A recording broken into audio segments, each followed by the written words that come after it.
लेकिन एक सवाल प्रिंसिपल साहब ये बनता है ना कि इससे पहले जब बीसीआई ने इन्वेस्टिगेशन नहीं किया या फिर उच्च न्यायालय ने इन्वेस्टिगेशन नहीं किया, तो उससे पहले भी तो 300 प्लस सीटों पर नामांकन होते रहते। जब टीचर का अपॉइंटमेंट हुआ कमीशन से, तब हम लोग को 120 सीट का मिला 2 सेक्शन का। अभी जो बच्चे हंगर स्ट्राइक कर रहे हैं, तो उनका कहना है कि टीएमबीयू के जो लोकल स्टूडेंट हैं यूनिवर्सिटी के, उनको प्राथमिकताएं नहीं दी जाती है। बाहर से जो निजी यूनिवर्सिटी से आते हैं वो अच्छे नंबर लेकर के आते हैं, और चूंकि मिनिमम सीटें होती है तो हम लोगों को जगह ही नहीं मिल पाता है। अच्छा, आप लोग क्या करेंगे? ये बच्चे जो हंगर स्ट्राइक कर रहे हैं, आप क्या करेंगे इसके लिए? हंगर स्ट्राइक तोड़वाने के लिए या फिर रोकने के लिए? बोल रहे हैं कि एसडब्ल्यू हो ये एक कमेटी बना कर आएँ और यहाँ पर हमारी मांग को सुने, तभी हम अनशन तोड़ेंगे। और हमें ये आश्वासन नहीं चाहिए, मुझे लिखित चाहिए कि अगली बार से ये सीट को लेकर हम लोग लड़ाई विश्वविद्यालय लड़ेगा, ये हमारी मांग है। अच्छा, अभी तो कोई ठोस संज्ञान हुआ नहीं है, क्योंकि ऐसे प्रिंसिपल सर से तो हम लोगों की बात हुई। उन्होंने कहा कि काम जो है हमारे हाथ के है नहीं, आप यूनिवर्सिटी से बात कीजिए, वाइस चांसलर से बात कीजिए या बार काउंसिल ऑफ इंडिया। जब सिटी नहीं रहेगा तो पढ़ेंगे कहाँ से? अच्छा, ये अनशन कब टूटेगा? अगर मान लेते हैं सुनवाई नहीं होती तो क्या अनिश्चितकालीन ये चलता है? अनिश्चितकालीन अनशन चलेगा जब तक हमारे अनुयायी या यूथ कांग्रेस के साथियों में दम रहे। कौन कर रहा है? यह हक हमारी ना सिर्फ कॉलेज परिसर, ना सिर्फ टीएनबीयू कर रही है, बल्कि ऊपर से बैठे सभी पदाधिकारी लोग जो कि जानते हैं कि भागलपुर में मात्र एकलौता लॉ कॉलेज यही है, और उनके अलावा भी भागलपुर के लोग बाहर। तभी हम लोग यह अनशन को तोड़ेंगे, और जब तक हम लोग यहाँ पर हैं तब तक हमारी पूरी कोशिश रहेगी कि यहाँ के छात्रों को, भागलपुर के जो छात्र हैं या टीएनबीयू के जो छात्र हैं, उनको प्राथमिकता दी। हम देश के उस चुनिंदा लॉ कॉलेजों में शामिल होने वाले लॉ कॉलेज के प्रिंसिपल के कक्ष में हैं, जहां कहते हैं कि 5 वर्षों की पढ़ाई देश भर में सबसे पहले लॉ कोर्सेज की शुरुआत हुई थी। एस.के. सिन्हा साहब प्रिंसिपल हैं।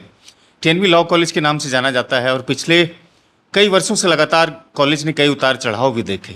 बीसीआई ने, बार काउंसिल ऑफ इंडिया ने एडमिशन पर जो ताला लटका हुआ था, इन्वेस्टिगेशन के बाद खोला, लेकिन जो सीटें पर्याप्त हुई 3 वर्षों के लॉ कोर्सेज के लिए, वो यहाँ के छात्रों को, खासतौर से तिलका मांझी विश्वविद्यालय के छात्रों को संतुष्टि वो प्रदान नहीं किया। और यही वजह है कि छात्रों ने, एनएसयूआई और यूथ कांग्रेस ने हंगर स्ट्राइक शुरू की और कहा कि सीटें 300 से अधिक जो पहले होती थी नामांकन, वो होनी चाहिए। इस पर कॉलेज को विचार करना चाहिए। अब हम पक्ष जानने के लिए पहुंचे हैं एस.के. सिन्हा साहब के पास, जो टीएनबी लॉ कॉलेज के प्रिंसिपल है। इनसे बेहतर पक्ष कोई और बता नहीं सकता है। सर, बच्चे हड़ताल पर हैं, और मैं देख रहा हूँ कि पिछले कई दिनों से हड़ताल पर है। कल से हड़ताल पर है। हड़ताल पर क्यों है सर? अब बार काउंसिल ऑफ इंडिया ने जो कॉलेज का इंफ्रास्ट्रक्चर था, टीचर का स्ट्रेंथ था, उसके आधार पर जो 5 इयर्स और हाईकोर्ट का जजमेंट आया था पीआईएल में, उसमें उस आधार पर बीसीआई ने यहाँ के 3 इयर्स में 300 सीट था पहले एडमिशन का, उसको घटा करके 120 कर दिया, क्योंकि टीचर का स्ट्रेंथ या 9 टीचर है, परमानेंट टीचर। अच्छा, बीसीआई ने जो इन्वेस्टिगेशन किया था उसमें बताया कि 10 शिक्षक है, 20 कमरे हैं, स्पोर्ट्स ग्राउंड नहीं है। वो मांगा गया था, जो हाईकोर्ट का कंडीशन आया कि इसमें कितने टीचर चाहिए, कोर फैकल्टी, लॉ के टीचर चाहिए मोर देन 35 या 40 टीचर्स चाहिए, और 20 कमरे चाहिए। इतना जब इंफ्रास्ट्रक्चर फुलफिल होगा, उसके बाद ही आपको 300 एलएलबी में और 180 सीट था 5 इयर्स में, वो दिए जाएंगे। अभी इंफ्रास्ट्रक्चर क्या है कॉलेज में?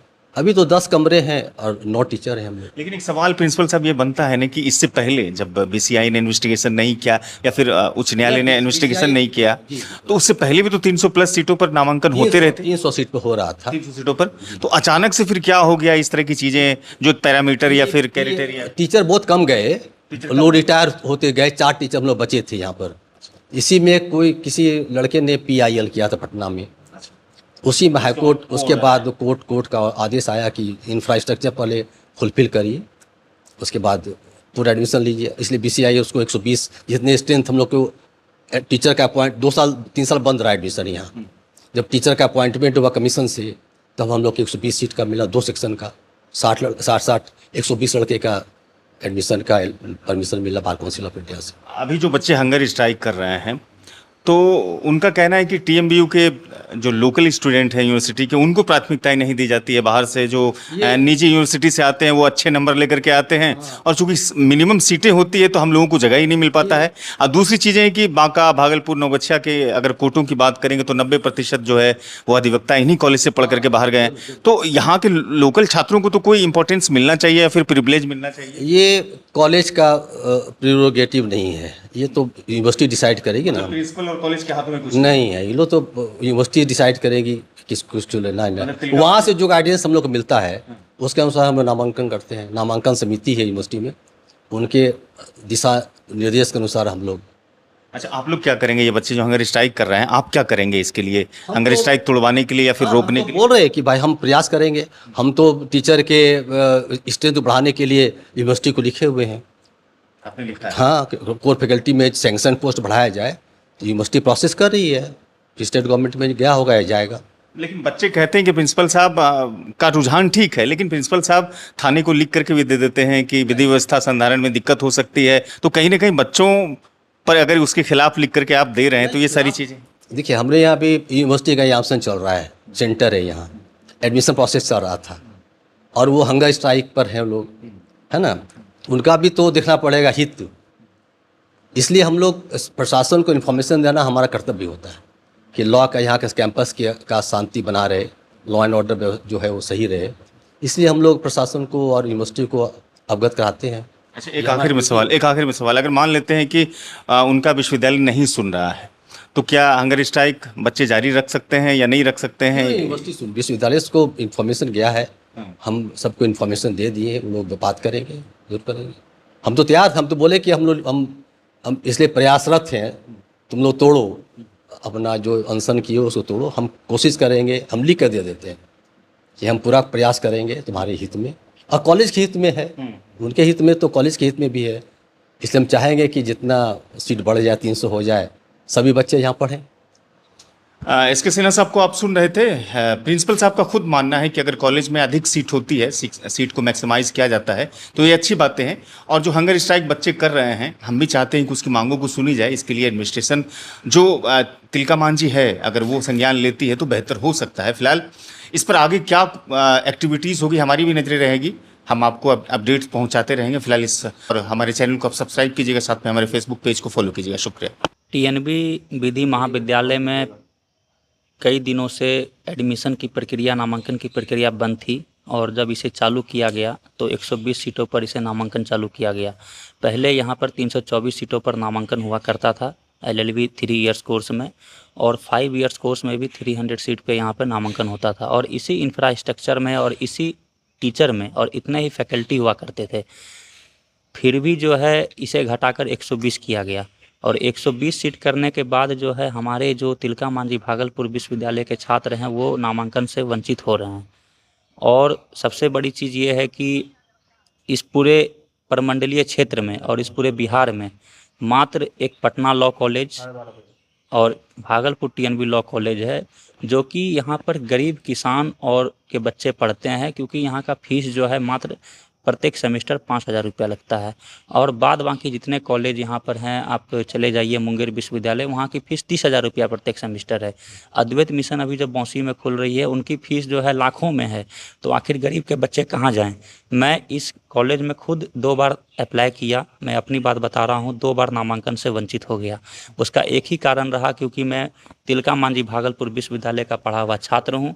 पॉलिटिकल साइंस से राजनीति में, विज्ञान में मैंने यहाँ से ग्रेजुएट हूँ, और उतना परसेंटेज इस विश्वविद्यालय ने नहीं दिया मुझे जो कि मैं इस वैसे बच्चे के मेरिट में आ सकूं जो प्राइवेट संस्थान से पढ़ के, निजी संस्थान से पढ़ के आते हैं, जिनका परसेंटेज 80% होता है, 90% होता है, वो उनका मेरिट में नाम आ जाता है। वो डिग्री खरीद कर आते हैं, वो बीटेक एमटेक करके आते हैं। इंजीनियरिंग के बच्चे होते हैं, कोई मेडिकल का बच्चा होता है जो बेरोजगार हो जाता है, सो लॉ करके टेक्निकल डिग्री लेना चाहता है। तो वैसे छात्र के लिए मैं चाहता हूँ कि अलग से एक रोस्टर नियम लागू किया जाए, कुछ ऐसा नियम लागू किया जाए जो निजी संस्थान से बच्चे पढ़ के आ रहे हैं तो उनके लिए अलग से एडमिशन में उनको अलग से जगह दी जाए। भागलपुर विश्वविद्यालय के छात्र के लिए कम से कम 50% सीट जो है रिजर्व किया जाए, ताकि यहाँ के बच्चे जो हैं, तिलका मांझी भागलपुर विश्वविद्यालय के छात्र के बच्चे, ताकि यहाँ के बच्चे लॉ कर सकें, लॉ करके, क्योंकि यहाँ के बहुत सारे बच्चे लॉ करके अलग अलग संस्था, हाई कोर्ट में, कोई पटना हाई कोर्ट में है, कोई भागलपुर जिला न्यायालय में, जितने भी आप यहाँ देखेंगे, नवगछिया कोर्ट चले जाइए, यहाँ पे जितने भी कोर्ट है, जिला विधिक न्यायालय हैं, सारे के सारे बच्चे यहीं से पास आउट हैं। कोई जज है, कोई वकील है, कोई APO है, कोई स्टेनोग्राफर है, मतलब सारे बच्चे तो यहीं से पास आउट होके गए हैं। तो ये कॉलेज बहुत ही एक सुंदर कॉलेज था, यहाँ से बच्चे पढ़ के निकलते थे। लेकिन आज विकास जी, अभी तीन वर्षों का जो लॉ कोर्सेस है वो चल रहा है, लेकिन 5 वर्षों का लॉ कोर्सेस भी चल रहा है। 5 ईयर्स लॉ कोर्स 7 ईयर्स से बंद है, वो 7 साल से बंद है। ये दुर्भाग्य है कि जो बच्चे इंटर करके जो सपना लेते होंगे कि मुझे इंटर करने के बाद मुझे लॉ करना है, वो लॉ करने अब कहाँ जाएंगे। अच्छा, पिछले दिनों जो बार काउंसिल ऑफ इंडिया के अध्यक्ष थे नमन मिश्रा, उनसे भी मुलाकात हुई थी। उन लोगों ने आप लोगों ने उन लोगों से बातचीत कुछ किया था या फिर कॉलेज प्रशासन ने कुछ देखिए, किया था? मनन मिश्रा जी ने इसको लेकर बात किया था, लेकिन मनन मिश्रा जी से जैसी मुझे जानकारी है, यहाँ के लोगों ने बात किया और कुछ स्थानीय पत्रकार ने भी बात किया उनसे। तो जो मुझे सूत्र के माध्यम से खबर है कि मनन मिश्रा जी ने इस मुद्दे को लेकर कहा कि मुझे लॉ कॉलेज का जो है मामला पता नहीं है और मैं ये चीज़ नहीं जान रहा हूँ कि वहाँ पे 7 ईयर से लॉ की पढ़ाई बंद है।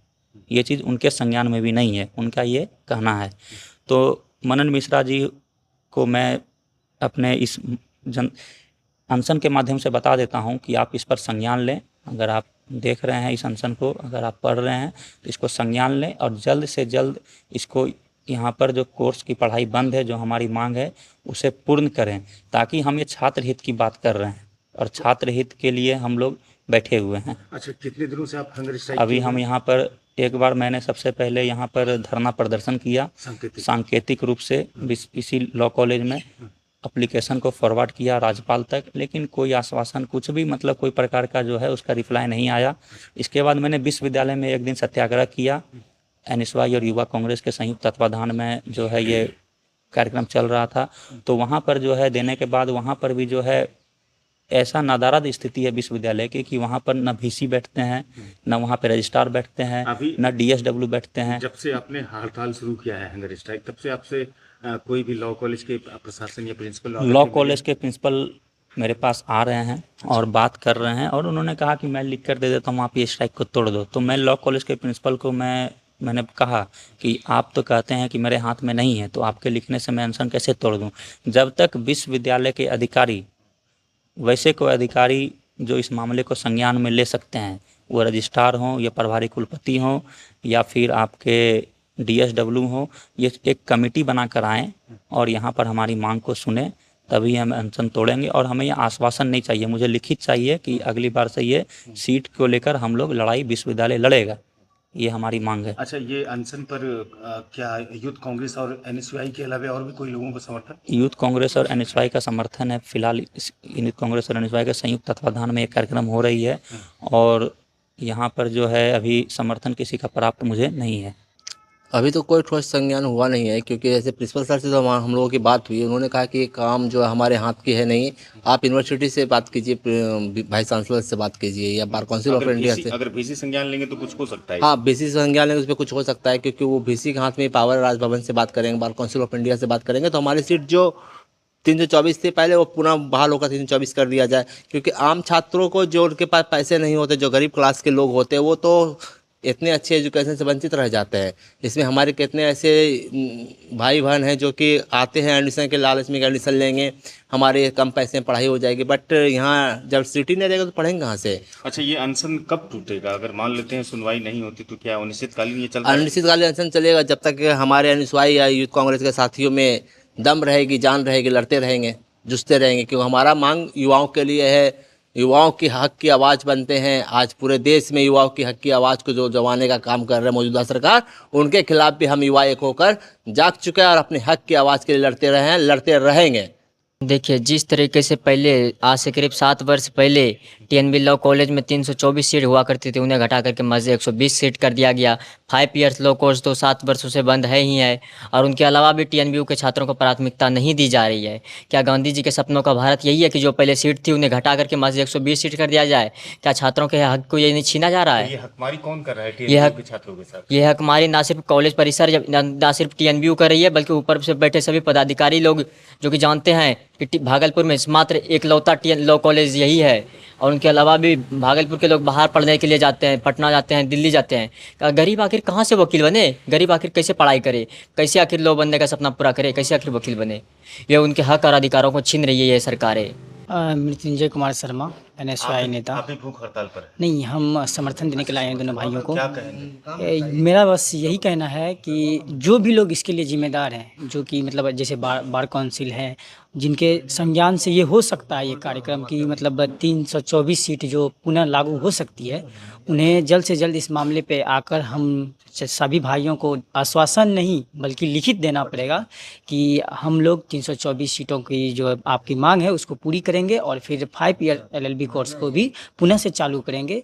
तभी हम लोग यह अनशन को तोड़ेंगे और जब तक हम लोग यहाँ पर हैं तब तक हमारी पूरी कोशिश रहेगी कि यहाँ के छात्रों को, भागलपुर के जो छात्र हैं या TMBU के जो छात्र हैं, उनको प्राथमिकता दी जाए। अच्छा, ये बार काउंसिल ऑफ इंडिया ने जब पुनर्बहाली यहाँ पर किया एडमिशन का, जी। तो 2024 का वो सब सत्र था जब शुरू हुआ, उस समय से 124 सीटों पर ही नामांकन हो रहा है। जी जी जी। यानी कि पिछले दो एडमिशन मतलब या 3 एडमिशन पिछले 5 सालों से जो है 3 साल वाला लॉ कोर्स जो है वो उसमें चल रहा था। लेकिन सीमित सीट। जी जी। लेकिन उसमें 5 वर्षों का जो कोर्स हाँ, था उसको बंद कर दिया गया है।